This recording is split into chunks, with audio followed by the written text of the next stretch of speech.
Hello and welcome to What's the Alternative, where we look briefly at a particular Bible text and we simply ask ourselves, what's the alternative? Today's topic, reasons to be thankful, is rooted in Psalm 138, verses 1 and 2.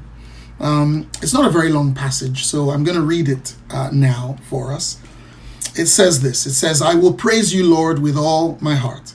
Before the gods, I will sing your praise. I will bow down toward your holy temple and will praise your name. For your unfailing love and your faithfulness, for you have so exalted your solemn decree that it surpasses your fame. In fact, I'm going to read verse 3 as well, which says, when I called, you answered me. You greatly emboldened me. You see, effectively, the psalmist is saying in these verses, thank you. Thank you.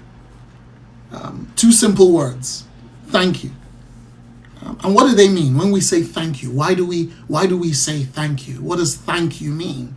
It means effectively we're showing our appreciation. We're appreciating something that someone has done. Thanks to you. Thank you.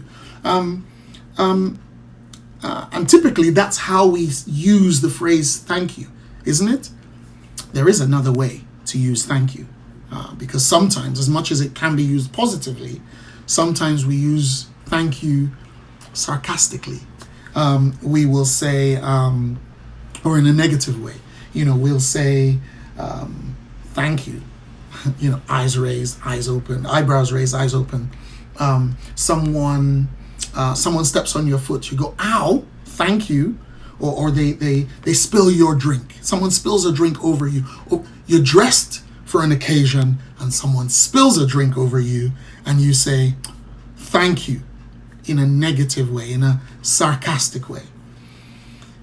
Obviously, when we're saying thank you like that, there are some contexts in which it's not very healthy or advisable to use thank you like that. Typically, I suppose with parents would be one example. We don't, when someone is in a parental role over you, particularly if you're a child, if you're a minor, or someone is in a parental role over you, we typically shouldn't be using sarcasm when we're thanking them. Thank you. I know you looked after me, but thank you. Typically as well, it's not something we would do with a teacher. It's not something you do with someone who's trying to help you or teach you or guide you. It's not something you would do with someone, if you're in front of a judge, you don't say, thank you. Our attitude's really important, or someone who's providing security for us, someone who's helping us, keeping us safe. We don't sarcastically say thank you to them. So there are situations where we shouldn't use that kind of sarcasm. And in fact, thinking about those four example, parent, what was the other one? Parent, teacher, judge, or security provider. God provides those for us. He serves those roles in our lives, doesn't he? As our father, as a teacher, as a judge, and one who provides for our security. And so typically, one could argue, we don't say thank you to God sarcastically. Or do we? I think it's important, when we use sarcasm, when we say thank you in a sarcastic way, in a negative way, because often when we're doing that, we're communicating displeasure, disappointment, we're communicating frustration, or pain. And sometimes when we're doing that, even when we're doing it with God, sometimes it's the frustration of waiting, it's the pain over a particular situation. We say, thank you, God. And effectively, we're not meaning that when we say thank you. We're not meaning it in the way it's meant to be said when we do that. And when we do that with someone, whether even if it's God, it's almost as if we're blaming them for what's happened, blaming them for the situation. And it's not God's fault where we are or what's happening to us. It's not God's fault. We shouldn't really be blaming him for something that's happened. And the truth of it is, the things that we do for a benefit. When you do something, there's a reason you did it. There's a benefit, either a benefit to you or a benefit to someone else, a benefit to other. And when we use thank you in a negative way, when you use thank you in a sarcastic way, there's no benefit to other.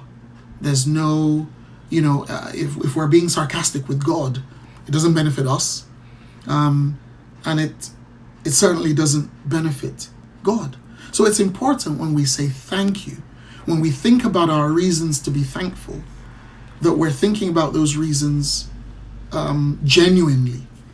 So what are our reasons? Why could we be thankful? Why should we be thankful? Well, thankful for life. Coronavirus, maybe we had it and we survived it. Maybe we didn't have it. We should be thankful for that. We can be thankful for that. We can be thankful for breath of life, for food, for fellowship, for friends, for family, for our work, our job, our purpose, our hope. Thankful that we don't live in an environment, in a country that's oppressive. We're not living under a regime. If you're watching this video now, you live in in an environment where there's a fair amount of or reasonable amount of freedom. We can be thankful that we're not starving. We're not in an environment of famine. So there are reasons to be thankful. Many reasons to be thankful. Thankful that we've been kept. And the truth of it is not science that's kept us. It's not medicine that has kept us. It is God that has kept us. The songwriter, the hymn writer said, count your blessings, name them one by one, and it will surprise you what the Lord has done. It's really important that we recognize God's role and recognize what we have as reasons to be thankful.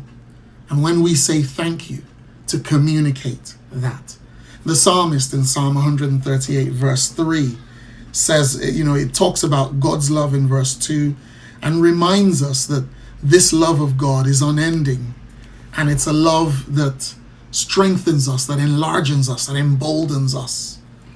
It's a love that gives us, through which we can find courage. And honestly, as far as I can see, those are reasons to be thankful. After all, what's the alternative?